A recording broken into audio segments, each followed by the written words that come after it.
حضرت سید الشہداء کی جب شہادت ہوئی ہے تو سیدہ صفیہ نے جب اپنا دوپٹہ پیش کیا ہے کفن کے لیے تو وہ اتنا مختصر ہے کہ سر کو ڈھانپا جاتا ہے تو پاؤں کھل جاتے ہیں.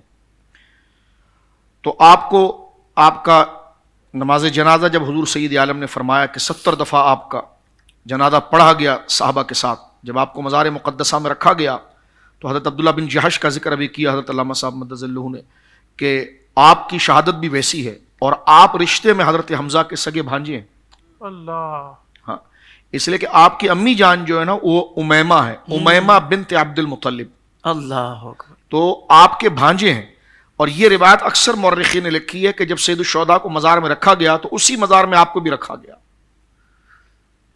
اور ایک روایت یہ کہ آپ کے ساتھ حضرت مصعب بن عمیر کو رکھا گیا، یہ بھی ایک مصعب بن عمیر، یہ بھی ایک روایت.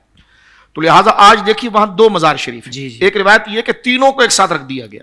اللہ، ہاں، لیکن زیادہ مقبول یہ ہے کہ جو سر کی طرف جو مزار مقدسہ ہے اس میں سید الشہداء آرام فرما رہے ہیں.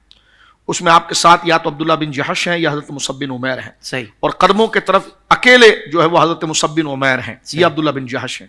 تو یہ ایک اس کی گویا کہ تسلسل، لیکن ہیں یہ تینوں ہی اس جو احاطہ مبارک ہے اس کے اندر یہ موجود واہ ہے. واہ واہ. حضرت جابر بن عبداللہ کے والد بھی اس میں شہید ہوئے نا، عبداللہ. تو وہ چھوٹے سے تھے، ان کی بہنیں زیادہ تھی تو بہت روئے وہ. تو حضور نے اپنے سینے سے لگا کر فرمایا جابر تو بڑا عجیب ہے. فرمایا تجھے بتاؤں تیرے باپ کا کیا مرتبہ ہے؟ فرمایا تیرا باپ، جب تیرے باپ کی روح اللہ کے پاس پہنچی نا تو اللہ نے سب سے پہلے جس سے مصافحہ کیا وہ تیرا باپ عبداللہ تھا. اللہ اکبر. اللہ اللہ. سبحان. حضرت جابر کہتے ہیں کہ میرے والد کا بھی یہی حال تھا کہ ان کا جو ہے وہ کفن گھٹنے تک تھا، تو ہم نے ہری گھاس سید الشہداء کی بھی قدموں پر رکھی تھی اور میرے والد کی قبر پہ بھی رکھی تھی. کہ حضرت معاویہ کا جب دور آیا تو وہ کہتے ہیں کہ 40 سال کا وقت گزر چکا تھا.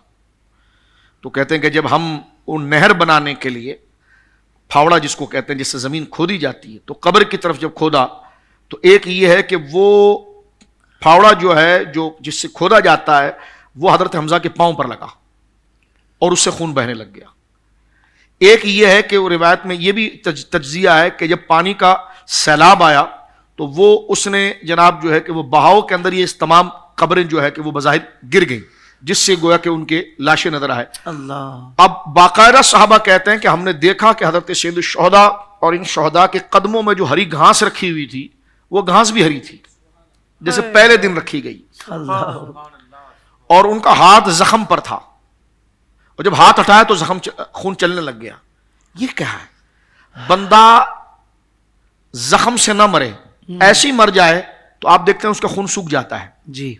اور اس کی باڈی بالکل سخت ہو جاتی ہے کہ آپ اس کو ٹیڑھا نہیں کر سکتے.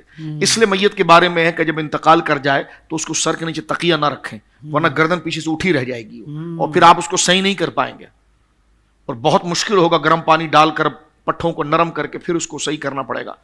تو اس لیے اللہ ہم تمام کے لیے عافیت فرمائے کہ فرش پر سیدھی زمین پر اسی طرح لٹا دیا جائے اور منہ کو باندھ دیا جاتا ہے تاکہ جو ہے کہ منہ کھلا نہ رہ جائے، اور پھر ادھر رخسار بنا دیے جائیں تھوڑے سے تاکہ جو ہے کہ وہ چہرہ کھلتا ہوا نظر آئے.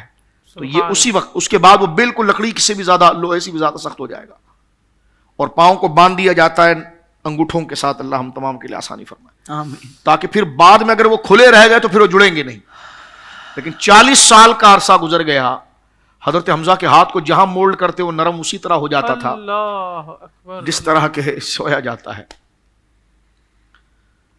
اور تم پر میرے آقا کی عنایت نہ سہی، نجدیوں کلمہ پڑھانے کا بھی احسان. حیات اور کس کو کہتے ہیں آپ؟ اللہ. اب بدن کی نرمی کو آپ دیکھیے، وہ خون کے بہاؤ کو آپ دیکھیے، یہ وہ حیات مقدسہ ہے. اور پھر کیا بات ہے، جو روح حضرت حمزہ کے بدن میں تھی اس روح نے کمال دکھا کر بدن شہید ہو گیا. اب وہ روح کمال دکھانے کے لیے کوئی اور بدن کو لے کر آئے گی تو یہ بدن کہے گا کہ جو میں نے سختیاں اٹھائی ہے تو وہ تو سارا مزہ اس بدن کو مل رہا ہے. تو یہ عجیب منطق رہنے دیجئے. روح نے اپنے کمال جس بدن میں دکھائے تھے اور جس بدن نے روح کے وعدے کو صادق کیا تھا وہ روح اسی بدن کی طرف متوجہ. کیا کہنے شاہ جی، واہ واہ واہ، سبحان اللہ. وفاء الوفا دیکھیں آپ، علامہ سمودی علیہ رحمہ کی جامع الکرامات دیکھیں. نہ ماننے والا تو قرآن کی آیتیں نہیں مانتا جی. اور نہ ہم نے کسی کو منوانا ہے، واہ ٹھیک ہے نا. لیکن جو امت کا تسلسل ہے وہ آپ کے سامنے بیان کر رہے ہیں آپ کے سامنے.